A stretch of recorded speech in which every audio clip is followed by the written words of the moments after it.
We are learning new details about that viral street mob attack that took place in Cincinnati. A warning for the viewers at home, this video is graphic. We are learning new details about that viral street mob attack that took place in Cincinnati. A warning for the viewers at home, this video is graphic. The female victim of this beating is sharing new information about the moment before the attack took place. And brand new video appears to show someone shouting a racial slur during the incident. Now, it's unclear who shouted it and who that person was shouting at. Nate Foy picks up the story with these new details. Nate. Hey, Emily. So 2 of the 6 men facing charges for the Cincinnati street fight are still on the run. Detectives are also trying to figure out exactly what caused the attack, but the lawyer for one suspect claims new video shows racial tensions led to the violence.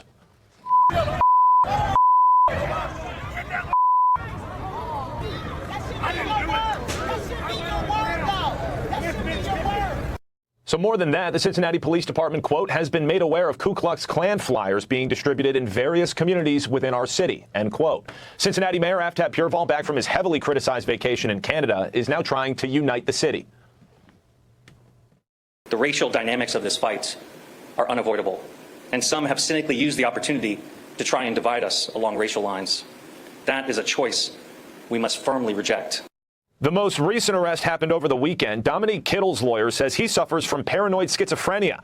So far, these 4 men face charges of assault and aggravated rioting.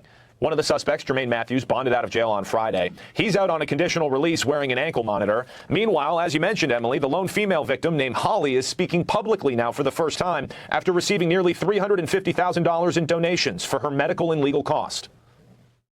It's been very, very hard, and I'm still recovering. I still have a very bad brain trauma. Thank you, everyone. Of course, the reaction to that video has been strong, and tonight, Republican candidate for Ohio Governor Vivek Ramaswamy will host a discussion about public safety.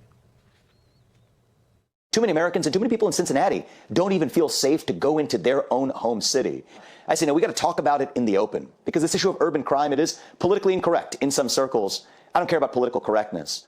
Ramaswamy's town hall starts at 5:30 tonight in Cincinnati, and Fox will be there as the reaction to this viral attack continues. Emily, we'll send it back to you. Nate Foy, thank you. You got it. Larry, the business owners in that area as well sent a public letter to the city demanding accountability and that this stops. And they talked about the danger that this has posed. What are your thoughts? Well, I'm reading as many accounts as I can. The police say that there were no racial slurs, and they looked at it 6 different ways. There were no racial slurs. But even, I mean, you have to ask yourself, even if somebody said something, does this mean you can have a beatdown and a brawl and violence on the streets of a city? I think not. I think that's just a terrible thing. I'm looking forward to what Vivek may have to say in his town hall. You know, Cincinnati is a beautiful city. It's a lovely city. It's a southern city. That's why this is a bit troublesome on the racial front. I hope there's good investigations, you know, and I hope this thing is resolved. But you just can't have it. Look, we had it here in New York. We had a shooting last week that was unbelievable. How is that possible? Okay. And we're not the only ones. You've had these riots or many riots in Los Angeles and Chicago. What is going on here? What is happening to our great country? Somebody's got to restore law and order. Honestly, someone's got to restore law and order. Yeah. I believe the answer to that, Kennedy, is that this is a holdover from the prior 4 years in which law and order was discarded in favor of woke, pretend to be prosecutors that didn't prosecute the law, where people did not see accountability. I don't see that as a brawl. I see that as a mob attack. I see it as felony upon felony, including kicking people in the face. It is nauseating to watch. And the first step is an assault charge. The first step is a riot charge. That entire group needs to be charged with the complicity law that Ohio State has for far worse. This cannot continue. And to your point, Larry, I don't care what was uttered in the beginning. Nothing justifies a mob beatdown like that, ever. Key point. Yeah, and, words are not deeds, and words do not incite life-threatening violence. They should be condemned, absolutely. In a civil society, you cannot call people epithets like that.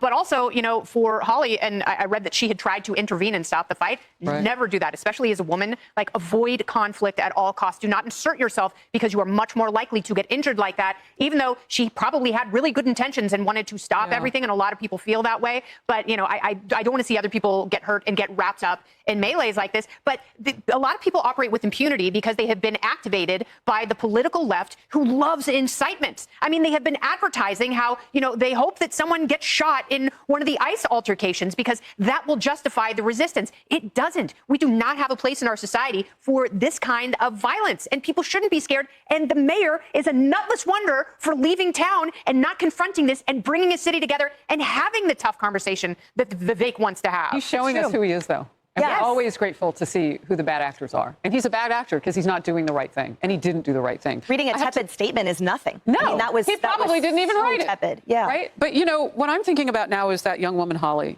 Her face so battered, brain trauma. She can't work now. She's a single mom. All these things that have been pointed out about her personally. But Kennedy, I know you're right, and yet my heart breaks when you say don't get involved. We've all seen those moments where, even as women, I don't know what we're thinking, but we're thinking we can get in there and make them listen to mom, but you can't. And we shouldn't have to choose between helping someone who might not be able to fight back and standing by and being one of the 100 bystanders who did nothing.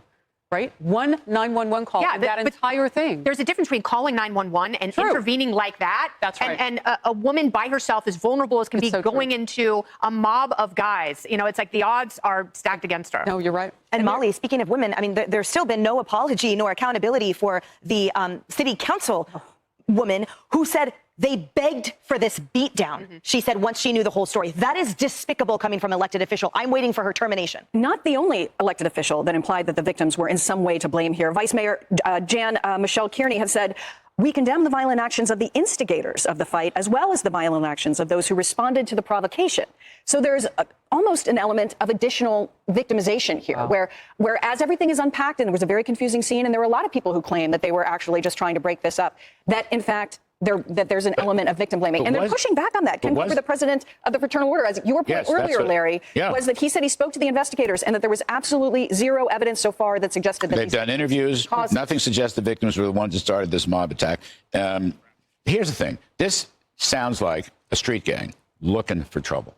And that's why I go back to law and order, because street gangs have ruined so many great American cities. Chicago is an important point. Los Angeles, we have it here in New York City. Street gangs. How can you have it? They were looking for trouble. They were looking for an excuse. All right. I don't need to politicize it. We got to get out of the segment. But I'm just saying street gangs must be stopped somehow, some way. Yeah, via prosecutors, attorney generals, governors that actually support law and order. And hopefully Ohio will join those ranks soon because they're not there yet. Hey, everyone, I'm Emily Campagno. Catch me and my co-hosts Harris Faulkner and Kaylee McEnany on Outnumbered every weekday at 12 p.m. Eastern.